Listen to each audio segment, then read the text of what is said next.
Salam Patriot di Suara Patriot bersama Chandra Tua. Di edisi ini kita angkat tema TikTok, senjata perang tanpa batas Partai Komunis China. Partai Komunis China memiliki ciri khas berbohong, kekerasan, dan adu domba. Tidak mengenali Partai Komunis China dan bekerja sama dengan Partai Komunis China akan terjerumus ke dalam perangkapnya. Dan jika sudah masuk dalam bujuk rayunya, sulit untuk keluar. Jikapun bisa, pasti dibayar mahal. Mengenali sisi Partai Komunis Tiongkok yang sebenarnya, kita akan waspada dengan segala apa yang dilakukan atau yang dihasilkan olehnya. Berani menolak dengan tegas Partai Komunis China berarti berani untuk selamat. Salah satu yang harus kita waspadai adalah TikTok. Berikut adalah analisa seorang CEO strategi intelijen dan perusahaan Cyber Black Ops Partners di Amerika, Casey Fleming.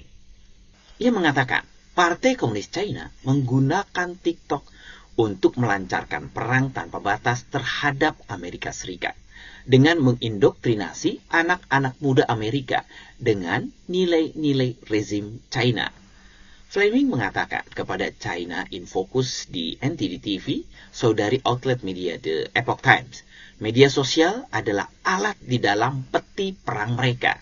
Jadi mereka menggunakan media sosial sebagai senjata intelijen dan juga senjata kognitif untuk mendistribusikan propaganda untuk mengubah nilai-nilai orang muda Amerika dan menjadi nilai-nilai yang jauh lebih kuat mendukung Partai Komunis China dan melawan Amerika tanah airnya, atau melawan kiri atau melawan kanan, atau Demokrat atau Republik, atau hitam dan putih untuk memulai kerusuhan internal. Menurut Fleming, TikTok adalah salah satu alat yang digunakan dalam perang tanpa batas yang dilancarkan Partai Komunis China, PKC, terhadap Amerika. Dia mengatakan, media sosial apapun yang keluar dari China, bahkan semua jenis teknologi, komputer, perangkat keras, perangkat lunak, kabel digital, aksesoris, dan sebagainya, bahkan peralatan-peralatan itu adalah senjata pengumpul intelijen. Karena mereka terlibat dalam hal yang disebut perang tanpa batas. Tidak masalah apakah itu TikTok atau Shein, aplikasi nomor 2 saat ini di Amerika, atau apakah itu Temu yang merupakan aplikasi nomor 3, juga pembunuh Amazon, dan juga aplikasi game China. Dan sekarang ada Lemonade, siap menjadi pengganti TikTok jika pemerintah Amerika Serikat melarang TikTok. Pusat operasi China ada di beberapa pasar global utama, termasuk Singapura, China, dan Amerika Serikat. Dan sekarang melayani klien di lebih dari 150 negara menurut situs webnya. Temu, marketplace online yang didirikan di Boston pada 2022 oleh PDD Holdings Incorporated yang juga mengoperasikan Pinduoduo di China. Perbedaan media sosial milik Amerika dan China menurut Fleming, ia setuju bahwa perusahaan-perusahaan teknologi dan media sosial raksasa Amerika juga mengumpulkan data pengguna. Tetapi mereka melakukan terutama untuk meningkatkan keuntungan. Media sosial AS juga mengumpulkan data-data anak-anak dari orang tua serta siapa saja yang menggunakan media sosial. Juga benar-benar mengeksploitasi anak-anak. Mereka melakukan hijacking otak juga. Namun, tidak ada maksud lain di balik perusahaan-perusahaan Amerika Serikat selain menghasilkan terlalu banyak uang dan mendapatkan pangsa. Tetapi sebaliknya, Fleming percaya bahwa media sosial China memiliki niat buruk terhadap anak-anak Amerika. Bahaya yang ditimbulkan adalah hijacking otak dan mengubah nilai-nilai anak-anak dan orang muda Amerika.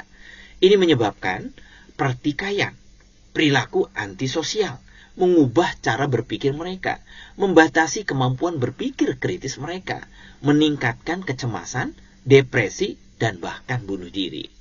Mereka bertujuan untuk membuat anak-anak muda Amerika berpikir bahwa Partai Komunis China atau China adalah negara yang lebih ramah dan lebih baik daripada Amerika Serikat. Tidak ada perbedaan antara Amerika dan China. Dia juga menyoroti Lemonade, aplikasi media sosial yang juga dimiliki oleh ByteDance, perusahaan induk TikTok.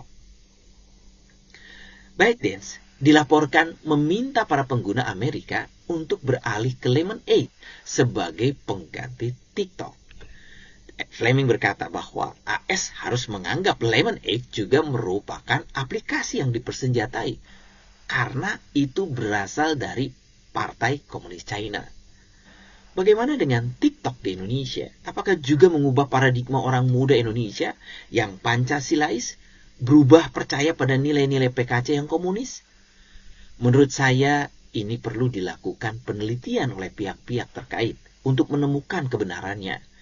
Karena saya mendengar di sebuah sekolah di tingkat SMP saja, sudah ada yang berani membuat grup WA dengan nilai komunis. Menurut saya, ini sudah berbahaya. Indonesia adalah negara terbuka dan demokrasi. Negara yang berlandaskan Pancasila, yang percaya adanya Tuhan.